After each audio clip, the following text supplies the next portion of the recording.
Yeah, I got interested in sociology when I was an undergraduate. As I was at a school in Tennessee called Lee University. I started out as an accounting major, so it was very different, and I was taking classes in the major, which I really didn't like. So accounting classes, business I hear courses. that from a lot of accounting majors. Yeah. And then I was taking these other courses, the required courses, and to fill the general requirements. Like I'd take history or English and sociology, psychology. I liked all those. So at some point, I decided to change my major, and then it was a matter of picking. Is it sociology, history, psychology? I ended up deciding on sociology. I had taken an introduction to sociology course, and it just seemed that it was the kind of field that it dealt with important issues, and it was a lot and lots of different issues, kind of large-scale institutions and also small-scale interactions, and it just covered like a lot of what I was interested in. And so I became a sociology major, and I still didn't know exactly what I was going to do with that. I ended up going and getting a master's degree in applied sociology at Clemson University, and I thought I might work in research or survey research or something like that.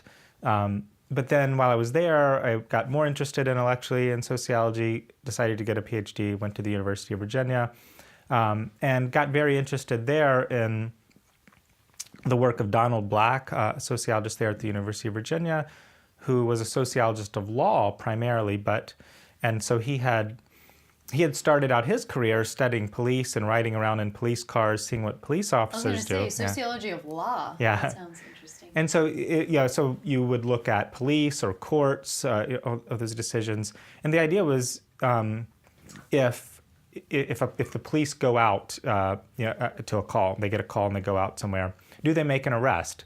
And the thing was, it was variable. It wasn't. They didn't always make an arrest in a case. They were more likely to make arrests. For example, if the people involved were strangers. So if you were assaulted by a stranger, you're first of all more likely to call the police in the first place than if you're assaulted by a friend or someone you know, and then the police are more likely to arrest you. You're more likely to be punished.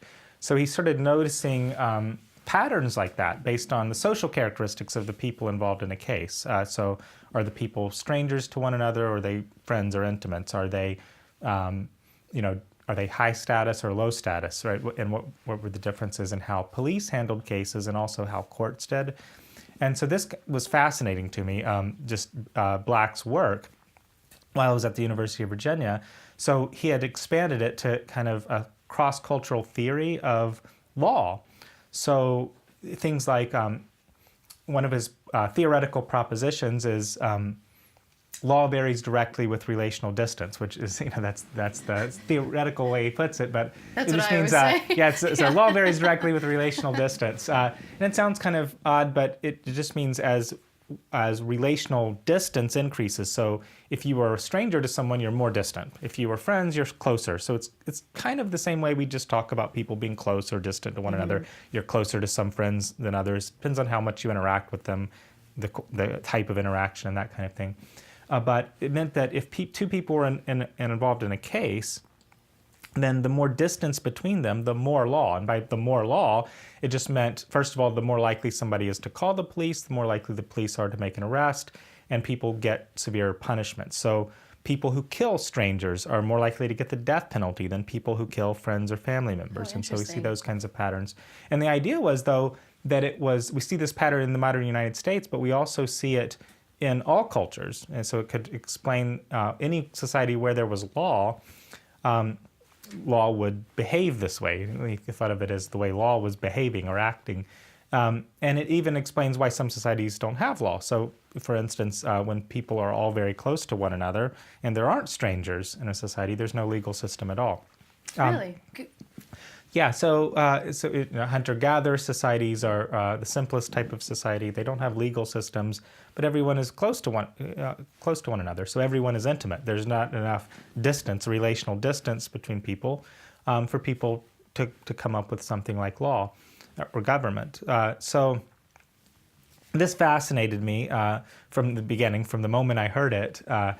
Just that you could have a general sociological theory that explained behavior like this in all societies. And Black had developed his work so that it went far beyond law. It was really trying to understand how people handle conflicts. So anytime somebody has a grievance, how do they handle it?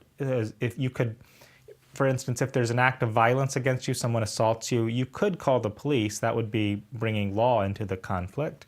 But you could also use violence back. You could punch them back.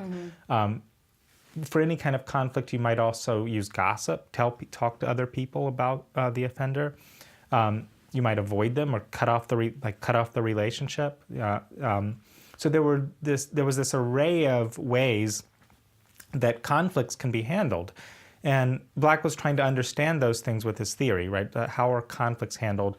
And the idea was that it depended on the social characteristics of the people involved. So it was what he called social structure that explained it. So this was a sociology of the handling of conflict.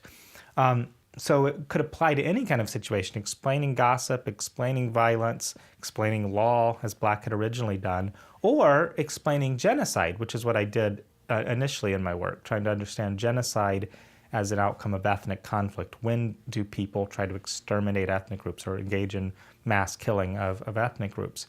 And so my dissertation work and my first book was on genocide.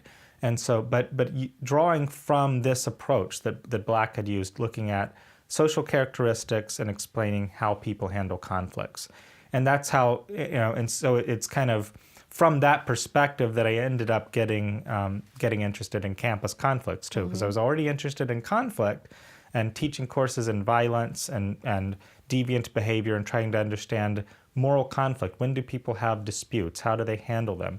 How does somebody handle an offense against them? And what predicts that? What explains it? And so, again, noticing kind of what we thought of as unusual patterns of expressing grievances and handling them on college campuses, and